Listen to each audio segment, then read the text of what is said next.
podcast Afrique et technologie avec M. Alexis Leclerc, PDG de Leclerc Consulting.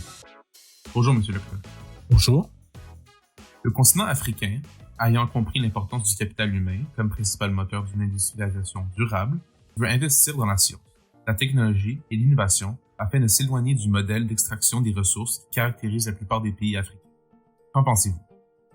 Effectivement, l'Afrique se veut être un acteur clé dans l'acquisition, la production et l'application des connaissances liées à l'innovation technologique. Cette orientation se justifie dans la mesure où les défis du développement rendent nécessaire la prise en compte de l'innovation et de la technologie dans les politiques publiques et commerciales.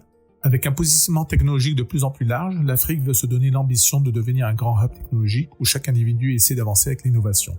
Le cadre de la réalisation de l'aspiration 1 de l'agenda 2063, à savoir une Afrique prospère fondée sur la croissance inclusive et le développement durable, exige que l'Afrique fasse d'importants investissements dans le domaine de l'éducation afin de développer son capital humain et social par une révolution de l'éducation et des compétences en mettant l'accent sur l'innovation, la science et la technologie. De nombreuses organisations conscientes des enjeux et des défis du continent s'activent dans la formulation, l'adoption et la mise en œuvre de politiques en technologie et en innovation.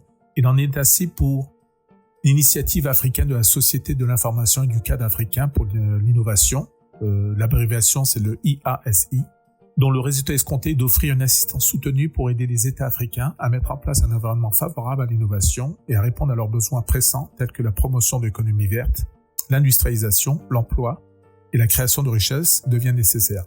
C'est dans cette logique que de nombreux Africains s'investissent à fond dans l'innovation technologique. Vous avez aussi la stratégie continentale d'éducation pour l'Afrique, le CESA, CESA, de l'Union africaine, qui vise à réorienter les systèmes d'éducation et de formation de l'Afrique afin de répondre aux besoins en matière de connaissances, de compétences, de qualifications, d'innovation et de créativité qui sont nécessaires à la promotion des valeurs fondamentales de l'Afrique et au développement durable au niveau national, sous-régional et continental.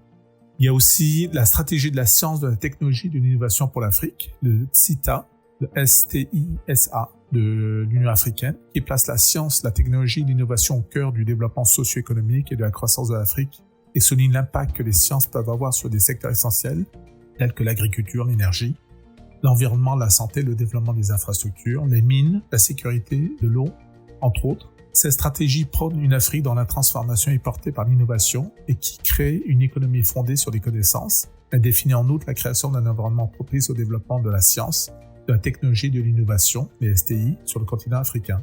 Vous avez aussi la stratégie continentale de l'enseignement et de la formation technique et professionnelle, le FTP, qui fournit un cadre global pour la conception et l'élaboration de politiques et de stratégies nationales visant à relever les défis de l'éducation et de la formation technique et professionnelle, afin de soutenir le développement économique, ainsi que la création de richesses nationales et de contribuer à la réduction de la pauvreté par l'entrepreneuriat, l'innovation et l'emploi des jeunes. Donc, comme vous savez, l'Union africaine œuvre également aux côtés des États membres au développement de l'enseignement supérieur et de la recherche en Afrique, qui sont confrontés au faible niveau des possibilités de formation post-universitaire et des résultats de recherche.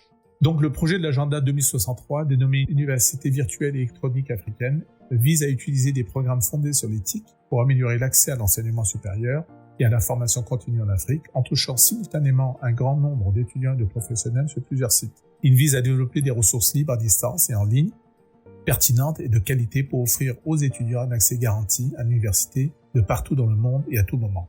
L'université panafricaine, l'UPA, première université créée par l'Union africaine, a pour but de servir de référence à toutes les autres universités africaines. L'UPA a pour mission de renforcer l'enseignement supérieur et la recherche en Afrique, d'améliorer la qualité de l'éducation, la collaboration intra-africaine, ainsi que l'innovation et d'établir des liens avec les secteurs industriels et sociaux.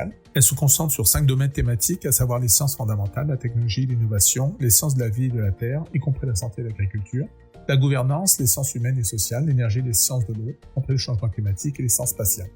Vous avez aussi le programme de mobilité universitaire en Afrique, qui est une initiative entreprise par la Commission de l'Union africaine, le CUA, en collaboration avec l'Agence exécutive de la Commission européenne, qui facilite la mobilité des étudiants et du personnel universitaire en vue de renforcer la reconnaissance des qualifications et la coopération entre les établissements d'enseignement supérieur de différents pays et de différentes régions du continent. Il octroie aussi des bourses d'études pour des maîtrises partielles à court terme et complètes, ainsi que pour des programmes de doctorat. Vous avez la Commission économique pour l'Afrique, la CEA, qui met l'accent sur l'aide aux pays africains et les communautés économiques régionales, les CER, pour la formulation, l'adoption et la mise en œuvre de politiques en technologie et en innovation en vue de les aider à accélérer le processus de transformation pour améliorer la compétitivité de leur entreprise, le bien-être de leurs citoyens, y compris assurer leur sécurité collective et individuelle. La CEA mène également des recherches sur les systèmes nationaux et régionaux d'innovation, le transfert de technologies nouvelles et émergentes susceptibles de soutenir la transformation économique, et également dans les domaines clés tels que l'agriculture et la prestation de services sociaux, où les innovations et les nouvelles technologies peuvent jouer un rôle majeur dans la transformation économique et le développement des ressources humaines. Nous arrivons maintenant à la fin de notre interview. Auriez-vous un petit mot de conclusion? Tout à fait. Donc, les gouvernements et acteurs industriels et technologiques africains ont compris que le développement du continent, à court comme à moyen terme, passait par l'innovation technologique et plus largement par l'innovation scientifique. L'enjeu aujourd'hui est donc de voir à quel point ces mutations vont s'ancrer sur le long terme et de faire de l'innovation le moteur de la transformation et de la diversification des économies africaines. Merci pour le temps que vous nous avez accordé aujourd'hui. Pourriez-vous nous rappeler comment vous retrouver sur les réseaux sociaux? Vous pouvez donc nous retrouver sur les plateformes Facebook, LinkedIn, Instagram et sur notre site internet www.leclercconsultinggroup.com. Et je vous rappelle que les experts de Leclerc Consulting Group sont disponibles en tout temps pour vous accompagner ou vous conseiller sur vos projets et vos stratégies organisationnelles. Je vous remercie. Merci.